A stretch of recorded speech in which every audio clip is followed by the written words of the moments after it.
Okay guys, so this is my Quilt Go piece that I had from the last couple of weeks, and now I'm going to Motion Quilt this. I am going to use a ruler. I am going to be using the Chevy that's designed by Angela Walters, and it's by Creative Grid, and it's this kind of like triangle shape, and it also does some other patterns, but I'm specifically going to use it for this corner here. Whenever we do any ruler work, you're going to need a special ruler foot, and this is the one that I have for my Baby Lock Soprano. So in my Soprano here, I am just going to use some glide thread, and I'm going to have the same thread that's in the top thread to what it is in the bobbin, because you want to make sure that the same tension of the thread is going to be on the free motion quilting. So it's always best to have the same weight, so I just use exactly the same thread. In my needle is a 9014 Microtex needle. Then we just have to get to the back of the machine, like so, and then just slide the switch at the back over so it drops our feed dogs. I also like to go into my menu setting, and there's my iron. Every single time I do a video, my iron goes off. So I'm going to scroll through here, and there should be one that says free motion quilting, which is here, and I'm going to turn it to on like so, and then I'm just going to attach the foot on.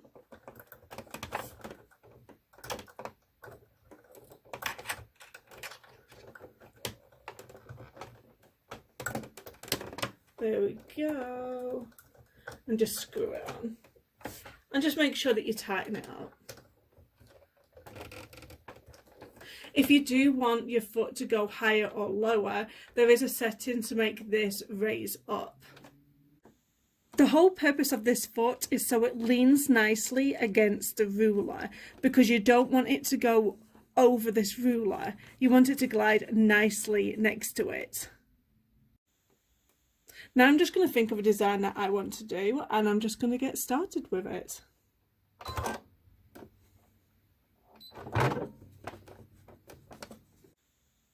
I'm just going to do less talking and just let you guys watch what I do.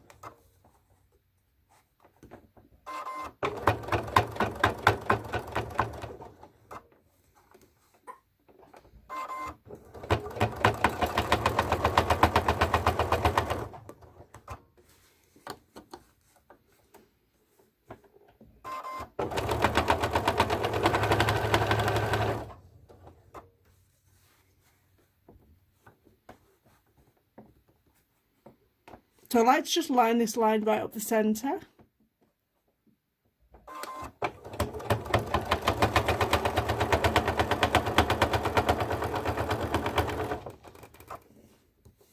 And then come back down here.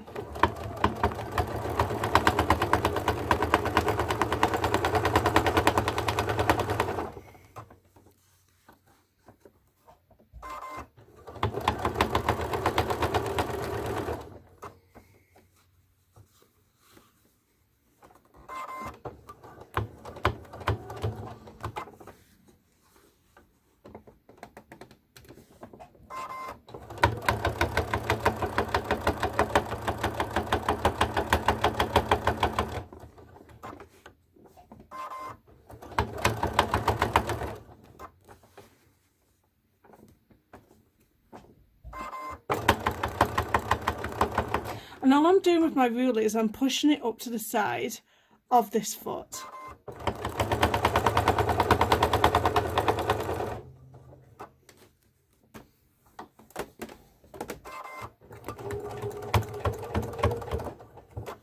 There we go. And what I might do is I'll follow it all the way down on this crease and just stitch in the ditch. And you may have to just keep manoeuvring your work. Let's go this way.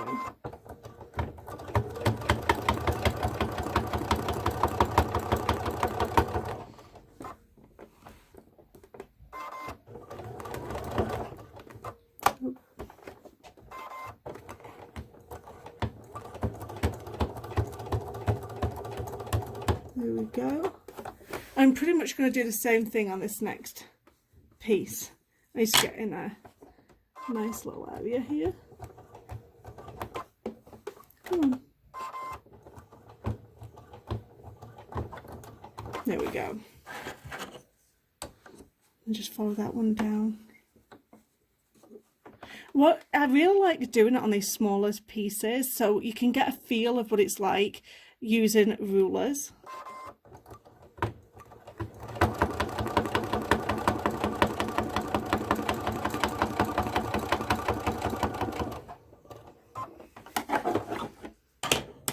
And then, what should I do here? I'm going to go all the way back down.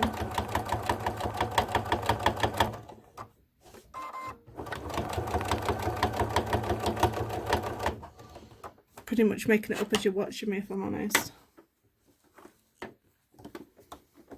I have no pattern in mind.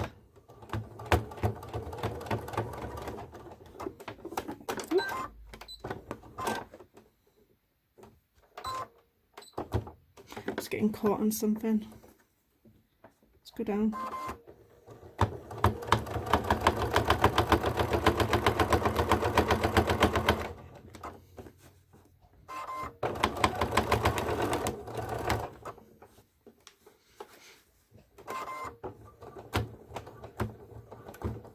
I'm going to show you what I've done here.